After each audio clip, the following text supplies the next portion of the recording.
नमस्कार विद्यार्थी मित्रांनो, सर्वांचं स्वागत आहे आपल्या MPSC टाइम्स या यूट्यूब चॅनलमध्ये. तर आपण कव्हर करत आहोत JK टुडेचे फ्री व्हिडिओ कोर्स इन मराठीमध्ये. तर हा सेट क्रमांक जो आहे तो 15वा आहे आणि आपण कव्हर करतोय जानेवारी 2023 मधील करंट अफेअर्स. ठीक आहे. आणि ह्या व्हिडिओमध्ये एकूण प्रश्न संख्या जी आहे ती 10 आहे. तर व्हिडिओ तुम्ही शेवटपर्यंत बघा, म्हणजे तुमचे जानेवारी 2023चे तुमचे सगळे क्वेश्चन जे असतील त्या व्हिडिओ सिरीजच्या माध्यमातून आपण पूर्ण करणार आहे. ठीक आहे. तर या व्हिडिओ सोबतच तुमचे जानेवारी 2023चे एकूण 150 प्रश्न जे असतील हे तुमचे बनवून जातील. याच्या आधीची जर व्हिडिओ बघितली नसेल तर नक्कीच बघून घ्या. तर आता सुरुवात करूया. तर बघा, पहिला प्रश्न काय आहे. देखो अपना देश मोहीम कोणत्या केंद्रीय मंत्रालयाशी संबंधित आहे? तर याचं करेक्ट उत्तर आहे पर्याय क्रमांक 2, पर्यटन मंत्रालय. तर देखो अपना देश मोहीम जी आहे ही या पर्यटन मंत्रालयाशी संबंधित आहे.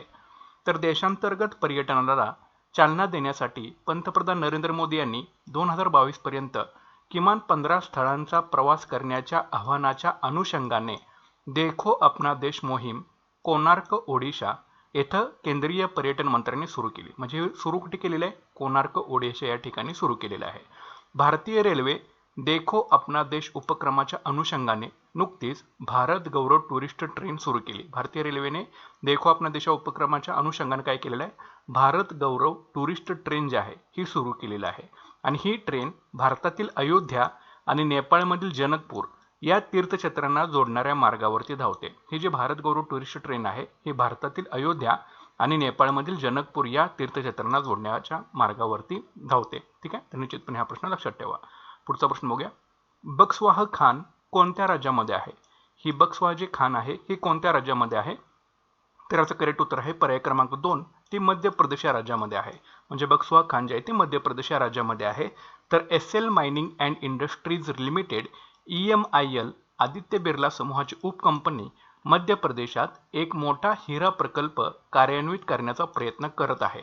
मानवी विस्थापन, पर्यावरणाची हानी, उपजीविकेचे नुकसान यावर निषेध होत आहेत. मध्य प्रदेशातील सांचीपासून 200 किलोमीटर अंतरावर असलेल्या बक्सवाहा येथील जंगलात खाण आहे. देशातील एकूण हिरे संसाधनापैकी 90% मध्य प्रदेशात आहेत. आंध्र प्रदेश आणि छत्तीसगड ही हिरे उत्पादन करणारी इतर राज्य आहेत. तर त्याच्यामुळे बक्सवाहा खान जी होती जी मध्य प्रदेशमध्ये आहे ती चर्चित होते. याचं कारण काय आहे? तर SL mining and industries limited जी आहे ही आदित्य बिर्ला समूहाची उपकंपनी आहे जे मध्य प्रदेशामध्ये एक मोठा हिरा प्रकल्प कार्यान्वित करण्यासाठी प्रयत्न करत आहे. मात्र त्याच्यामुळं मानवी विस्थापन, पर्यावरणाची हानी, उपजीविकेचे नुकसान यावरती याचे समस्या ज्या त्या उद्भवणार आहेत. म्हणून त्या प्रकल्पाचा विरोध जो आहे हा केला जात आहे.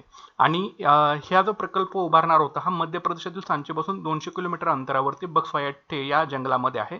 आणि जवळपास 90% हिरे उत्पादन जे आहे ते देशातलं हे मध्य प्रदेशामध्ये होतं. त्याच्यानंतर मग आंध्र प्रदेश असतील किंवा छत्तीसगड असतील ही हिरे उत्पादन करणारी इतर काही राज्य आहेत. निश्चितपणे हा प्रश्न लक्षात ठेवा. पुढचा प्रश्न बघूया. छत्तीसगड, राजस्थान आणि पंजाब नंतर कोणत्या राज्याने अलीकडेच सरकारी कर्मचाऱ्यांसाठी जुनी पेन्शन योजना पुनर्संचयित केली? तर याचं करेक्ट उत्तर आहे पर्याय क्रमांक 4, हिमाचल प्रदेश. तर छत्तीसगड, राजस्थान आणि पंजाब नंतर हिमाचल प्रदेश या राज्यानं अलीकडेच सरकारी कर्मचाऱ्यांसाठी जुनी पेन्शन योजना जी आहे हे पुनर्संचयित केलेली आहे. तर हिमाचल प्रदेश सरकारने राष्ट्रीय पेन्शन प्रणाली अंतर्गत समाविष्ट असलेल्या सरकारी कर्मचाऱ्यांसाठी जुनी पेन्शन योजना पुनर्संचयित करण्याचा निर्णय घेतला. याआधी छत्तीसगड, राजस्थान आणि पंजाबने देखील जुनी पेन्शन योजना लागू केलेली आहे. या निर्णयामुळे राज्यातील 1.36 लाख NPS कर्मचाऱ्यांना फायदा जो आहे तो होणार आहे. 18 ते 60 वयोगटातील महिलांना 1500 रुपये अनुदान देण्याच्या अंमलबजावणीसाठी मंत्रिमंडळाची उपसमिती देखील स्थापन करण्यात आलेली आहे. तर निश्चितपणे हे तुम्ही लक्षामध्ये ठेवणं गरजेचं आहे. तर छत्तीसगड, राजस्थान आणि पंजाब नंतर या हिमाचल प्रदेश या राज्याने सरकारी कर्मचाऱ्यांसाठी जुनी पेन्शन योजना जी आहे ती पुनर्संचयित केलेली आहे आणि त्याचा 1.36 लाख NPS कर्मचाऱ्यांना फायदा जो आहे हा होणार आहे. तसंच हिमाचल प्रदेश सरकारने 18 ते 60 वयोगटातील महिलांना 1500 रुपये अनुदान देण्याच्या अंमलबजावणीसाठी मंत्रिमंडळ उपसमितीची स्थापना जी आहे ती केलेली आहे. पुढचा प्रश्न बघूया. भारतातील पहिले 3X platform wind turbine generator हे कोणत्या राज्यात स्थापित केलं गेलेलं आहे? तर याचं करेक्ट उत्तर आहे पर्याय क्रमांक 2, कर्नाटक. तर भारतातील पहिले 3X platform wind turbine generator WTG हे कर्नाटक या राज्यात स्थापित केलं गेलेलं आहे. तर रिन्यू पॉवरने कर्नाटकातील गदग येथे भारतातील पहिले 3X platform wind turbine generator जे आहे ते स्थापित केलेलं आहे. नवीन विंड टर्बाइन जनरेटर हे देशातील पहिल्या राऊंड द क्लॉक अक्षय ऊर्जा प्रकल्पाचा भाग असतील, ज्यामध्ये पवन, सौर आणि बॅटरी ऊर्जा साठवण प्रणाली यांचा समावेश असेल. या प्रकल्पामुळे भारतातील 1 दशलक्ष घरांमध्ये वर्षाला ऊर्जा निर्माण होणार आहे. ठीक आहे, तर लक्षामध्ये ठेवून घ्या. तर भारतातील पहिले 3x platform wind turbine generator जे आहे ते कर्नाटक राज्यामध्ये स्थापित केले गेलेलं आहे. कुठं कर्नाटकामधले? कर्नाटकातील गदग या ठिकाणी. कोणी केलेलं आहे? रिन्यू पॉवरनी केलेलं आहे. ठीक आहे, आणि हे नवीन विंड टर्बाइन जनरेटर जे असेल ते देशातील पहिल्या राऊंड द क्लॉक अक्षय ऊर्जा प्रकल्पाचा भाग असतील, ज्याच्यामध्ये पवन, सौर आणि बॅटरी ऊर्जा साठवण प्रणाली BESS यांचा समावेश असणार आहे. आणि या प्रकल्पामुळे भारतातील 1 दशलक्ष घरामध्ये वर्षाला वीज जी आहे ती निर्माण होणार आहे. पुढचा प्रश्न बघूया. पंतप्रधानांनी हिरवा झेंडा दाखवलेल्या जगातील सर्वात लांब नदीवरील क्रूझचं नाव काय आहे? तर याचं करेक्ट उत्तर आहे पर्याय क्रमांक 3 MV गंगा विलास. तर पंतप्रधानांनी हिरवा झेंडा दाखवलेल्या जगातील सर्वात लांब नदीवरील क्रूझचं नाव आहे MV गंगा विलास. तर पंतप्रधान नरेंद्र मोदी यांनी वाराणसी येथे जगातील सर्वात लांब नदीवरील क्रूझ MV गंगा विलासला हिरवा झेंडा दाखवला. क्रूझचा प्रवास वाराणसीपासून सुरू होईल आणि बांगलादेश मार्गे आसाममधील दिब्रुगडला पोहोचण्यासाठी 51 दिवसात 3200 किलोमीटर अंतर पार करेल. पंतप्रधानांनी व्हिडिओ कॉन्फरन्सिंगद्वारे वाराणसीतील गंगा नदीच्या काठावरती टेंट सिटीचं देखील उद्घाटन जे आहे ते केलेलं होतं. तर निश्चितपणे हा तुम्ही प्रश्न लक्षामध्ये ठेवणं गरजेचं आहे. पुढचा प्रश्न बघूया. 2023 मध्ये होणाऱ्या वार्षिक हवामान बदल परिषदेचे यजमान कोणता देश आहे? तर याचं करेक्ट उत्तर आहे पर्याय क्रमांक 2 संयुक्त अरब अमिराती. तर 2023 मध्ये होणाऱ्या वार्षिक हवामान बदल परिषदेचे म्हणजे COP28 चे यजमान हा कुठला देश आहे? तर तो आहे संयुक्त अरब अमिराती. तर संयुक्त अरब अमिराती या वर्षीच्या वार्षिक हवामान बदल परिषदेचे आयोजन करणार आहे. ठीक आहे, 28 नोव्हेंबर 2023 ला होणार आहे. तर देशाने परिषदेचे अध्यक्ष म्हणून उद्योग आणि प्रगत तंत्रज्ञान मंत्री सुलतान अल जाबेर यांचं नाव जे आहे ते यासाठी दिलेलं आहे. या निर्णयाने हवामान कार्यकर्त्यांकडून टीकेला आमंत्रण दिलेलं आहे, कारण अल जाबेर हे अबुधाबी नॅशनल ऑइल कंपनीचे CEO देखील आहेत, जे उत्पादनानुसार जगातील 12वी सर्वात मोठी तेल कंपनी आहे. ठीक आहे, तर बघा हे COP28 आहे, जे की वार्षिक हवामान बदल परिषद त्याला म्हटलं जातं. तर ती संयुक्त अरब अमिरातीमध्ये होणार आहे. कधी होणार आहे? हे 28 नोव्हेंबर 2023 ला होणार आहे. आणि या परिषदेचे अध्यक्ष म्हणून जे आहे ते अल जाबेर यांचं नाव जे आहे ते देण्यात आलेलं आहे. मात्र याला विरोध केलेला आहे हवामान कार्यकर्त्याकडून. ठीक आहे, कारण अल जाबेर जे आहेत हे अबुधाबी नॅशनल ऑइल कंपनीचे कोण आहेत? CEO आहेत, जे उत्पादनानुसार जगातील 12वी सर्वात मोठी तेल कंपनी आहे. त्याच्यामुळे हवामान कार्यकर्त्यांनी त्याला जे आहे ते विरोध केलेला आहे. तर निश्चितपणे हे लक्षात ठेवा. पुढचा प्रश्न बघूया. कोणत्या देशाने केरळ राज्यातील लघु आणि मध्यम उद्योगांना सहकार्य करण्याचे आश्वासन जे आहे हे दिलेलं आहे? यापैकी खालील कुठल्या देशानं केरळ राज्यातील लघु आणि मध्यम उद्योगांना सहकार्य करण्याचं आश्वासन जे आहे हे दिलेलं आहे? तर याचं करेक्ट उत्तर आहे पर्याय क्रमांक 2 ऑस्ट्रेलिया. तर ऑस्ट्रेलिया देशाने केरळ राज्यातील लघु आणि मध्यम उद्योगांना सहकार्य करण्याचं आश्वासन जे आहे ते दिलेलं आहे. तर भारत ऑस्ट्रेलिया आर्थिक सहकार्य आणि व्यापार करार या ऐतिहासिक द्विपक्षीय व्यापार करारावर स्वाक्षरी केल्यानंतर केरळच्या अन्न क्षेत्राला ऑस्ट्रेलियामध्ये अधिक संधी ज्या ते उपलब्ध होणार आहेत. ऑस्ट्रेलियन शिष्टमंडळाने राज्यातील लघु व मध्यम उद्योगांना यापुढे सहकार्य करण्याचं आश्वासन दिलेलं आहे. आणि रत्ने आणि दागिने, कापड, चामडे, पादत्राणे, फर्निचर, कृषी उत्पादने, अभियांत्रिक उत्पादने, फार्मास्युटिकल्स आणि ऑटोमोबाईल या क्षेत्रांसाठी हा जो करार आहे हा फायदेशीर ठरणार आहे. त्याच्यामुळे तुम्ही लक्षात ठेवणं गरजेचं आहे. तर ऑस्ट्रेलिया देशाने केरळ राज्यातील लघु आणि मध्यम उद्योगांना सहकार्य करण्याचं आश्वासन जे आहे ते दिलेलं आहे. पुढचा प्रश्न बघूया. खगोलशास्त्रज्ञांनी अलीकडेच शोधलेल्या LHS 475b म्हणजे काय? म्हणजे हा काय आहे असं आपल्याला प्रश्न विचारलेला आहे. तर तो एक तारा आहे की एक्झोप्लॅनेट आहे की धूमकेतू आहे की लघुग्रह आहे?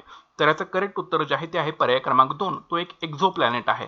ठीक आहे, तर LHS 475b जो आहे हा एक एक्झोप्लॅनेट आहे, लक्षात ठेवा. तर जेम्स वेब स्पेस टेलिस्कोप वापरून खगोलशास्त्रज्ञांनी बटू तारा LHS 475 च्या राहण्यायोग्य झोनमध्ये एक बाह्य ग्रहाचा शोध जो आहे तो प्रमाणित केलेला आहे.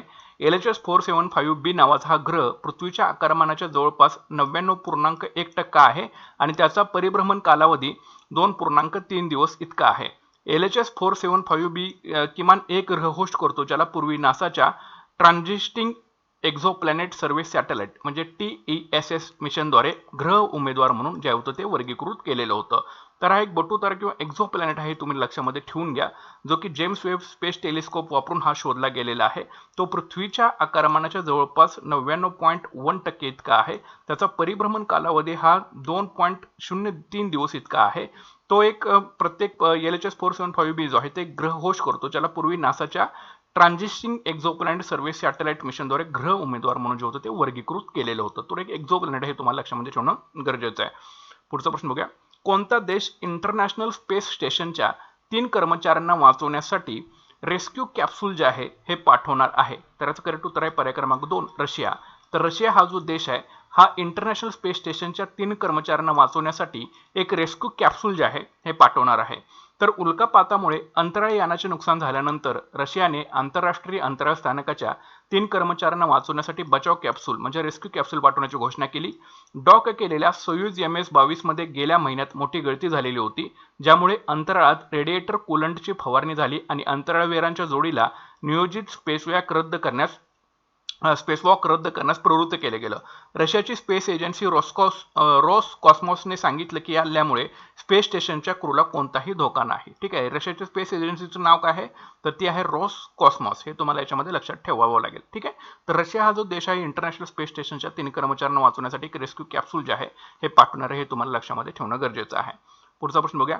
बातम्यामध्ये दिसणारी स्वस्तिका घोष जी आहे ही कोणता खेळ खेळते? बातम्यामध्ये दिसणारी ही जी स्वस्तिका घोष आहे ही खालीलपैकी कुठला खेळ खेळते? तर त्याचं करेक्ट उत्तर आहे पर्याय क्रमांक 3 टेबल टेनिस. तर स्वस्तिका घोष ही टेबल टेनिस या खेळाशी संबंधित आहे. तर स्वस्तिका घोषने चायनीज तैपेईच्या लिऊ हसिंग इनचा पराभव केला आणि जागतिक टेबल टेनिस स्पर्धेसाठी पात्र ठरणारी 4थी भारतीय जी आहे ती ठरलेली आहे. तिने कुणाचा पराभव केला? चायनीज तैपेईच्या लिऊ हसिंग इनचा पराभव केला आणि जागतिक टेबल टेनिस स्पर्धेसाठी पात्र ठरणारी एकूण 4थी भारतीय जी आहे ही ठरलेली आहे. ठीक आहे, तर अशा प्रकारचे 10 प्रश्न आहेत. जर मित्रांनो तुम्हाला जर ही PDF हवी असेल जानेवारी 2023 महिन्याची महिन्यामध्ये ट्रान्सलेट केलेली, तरी आपण ती सेलिंगसाठी ठेवलेली आहे. याचा चार्ज फक्त 50 रुपये आहे आणि तुम्ही कसा पे करू शकता तर 9175004646@IKWIK हा तुम्ही UPI ID वापरून तुम्ही पे करू शकता. त्याच्यानंतर स्क्रीनशॉट जो आहे हा आपल्या नंबरवरती पाठवून द्या. तुम्हाला PDF जी आहे ती व्हॉट्सअपमध्ये सेंड केली जाईल. ठीक आहे, 9175004646 आपला व्हॉट्सअपचा क्रमांक आहे. याच्यावरती तुम्ही स्क्रीनशॉट्स पाठवा. तुम्हाला त्याच्यावरती PDF जी आहे हे जानेवारी 2023 दिली जाईल. नाहीतर मग तुम्ही व्हिडिओ लेक्चर जे असेल ते कंटिन्युअसली पाहू शकता. ठीक आहे, तर भेटूया पुढच्या व्हिडिओ सेशनमध्ये. Thanks for watching guys and all the best.